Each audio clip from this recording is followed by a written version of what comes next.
everyone, I'm Natalie and thank you for joining me again today for another super easy keto friendly idea. Today I'm going to make a chicken and asparagus soup. Now this is really easy, it's quick to make and it's perfect if you just want to take something to work, pop in a flask and take on a picnic, or if you just want something nice and light for lunch. It's perfect. So let's get to it, shall we? So in my pan I've melted down 50 grams of butter. Now because with the chicken and obviously the asparagus, this is quite high in protein, so we need to get our fat intake up. So I'm adding butter to this soup. Now to that, I've got 3 sticks of celery, which has worked out about 130 grams, and I've got 150 grams of asparagus. So I'm just going to pop that in there. And I'm using 2 chicken breasts, which has worked out about 250 grams. So I'm popping that in there. And I like to add spinach to my soups, just because sometimes with the keto lifestyle, you can get a little bit constipated. So obviously we need to make sure we're trying to keep our fibre intake up. So spinach is great for that. And there's no carbs in it for the 30 grams, which I'm going to use. So I'm just going to pop that in there as well.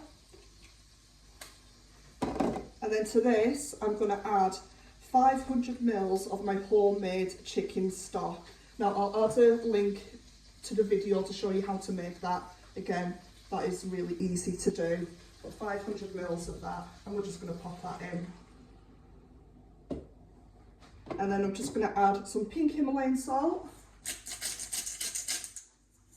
and some black pepper. Just give it a little stir. I'm going to bring this up to the boil.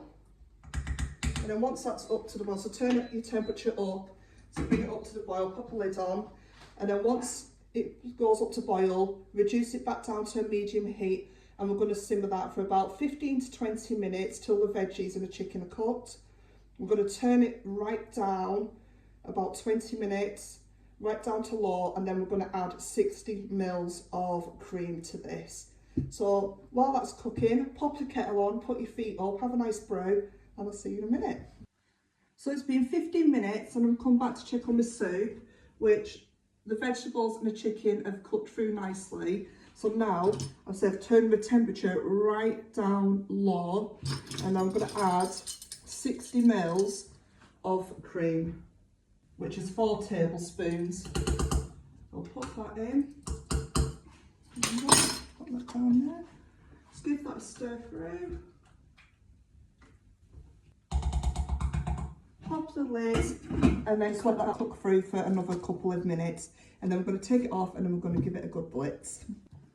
So I've let my cream cook through now for a couple of minutes, so just using my hand blender, I'm just going to blitz all this up. Now what you could do, say you've cooked like a roast chicken for instance, and you've got a bit of chicken left over, rather than using the fresh chicken breast, just cook your vegetables through in the stock, and then at this point add your cooked chicken, and it's a good way of using that up so it's not going to waste.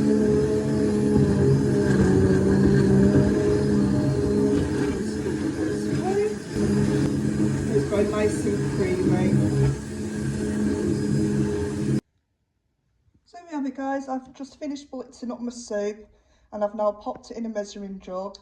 Now it should make up to 1500 mils, but if it's just under, what I do is just pop a bit of water into the pan that I've made my soup, just obviously get the little bits of leftover soup, and then pop it into the jug just to make up to the 1500 mils.